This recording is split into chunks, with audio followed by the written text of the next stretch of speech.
Marshals Western District of Washington Violent Offender Task Force just wrapped up 2 operations in Snohomish and Pierce County to help local law enforcement make sure that 60 convicted sex offenders were living at the addresses where they registered. They made 6 arrests total, including 4 sex offenders who were not in compliance. Now they're working to locate several more who are on the streets somewhere in our community tonight. Take a look at Daniel Jacob Smith. He's a convicted child molester, wanted in Snohomish County. He's got a warrant for failure to register as a sex offender.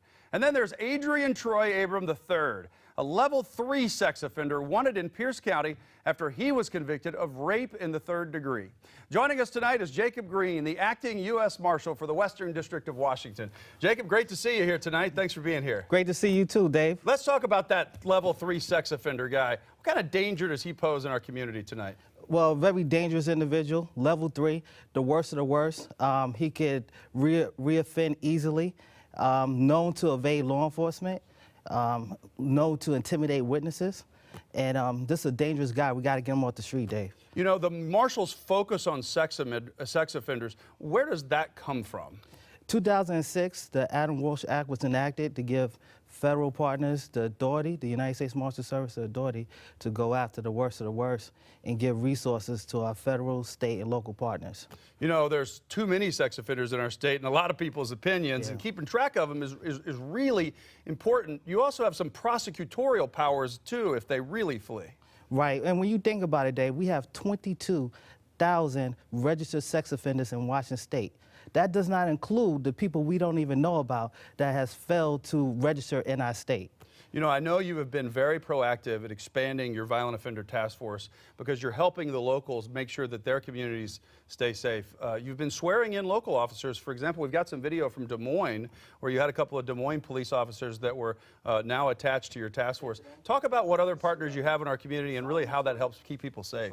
Well, we got 22 agencies on our task force, ranging from the Seattle Police Department, the King County Sheriff Office, you just mentioned Des Moines Police Department, the Renton Police Department, the Snohomish County Sheriff Office. Our goal is to have a partnership with every state and local agency. You know, when you are going out and your guys are looking for these dangerous sex offenders, they never really know what they're going to walk into. I know you spent many years on the street tracking down dangerous fugitives. Yeah. Is it that unknown situation that causes you to train so hard? Yeah, I mean, anyone could be wanted for something small, but feel like their freedom's gonna be taken away. So you really don't know the situation you're walking into. That's the reason why we train and we prepare for the worst of the worst. And it's also the goal to keep the community safe as well. So you never know what you're gonna encounter when you go into that house. You live in this community. What keeps you up at night knowing that they're out there on the street? Well, you know, I just had a baby girl, and when I go home and I look at my daughter, that makes me think, like, how do everybody else feel? And, you know, a lot of times we forget about why we do what we do. And it's simple. I do this job and it's with the deputies and law enforcement officers to keep our community safe. You know, sometimes in our state they classify sex offenders. There'll be a level 1, a level 2, or a level 3. Does that mean anything to you, or should it to the public?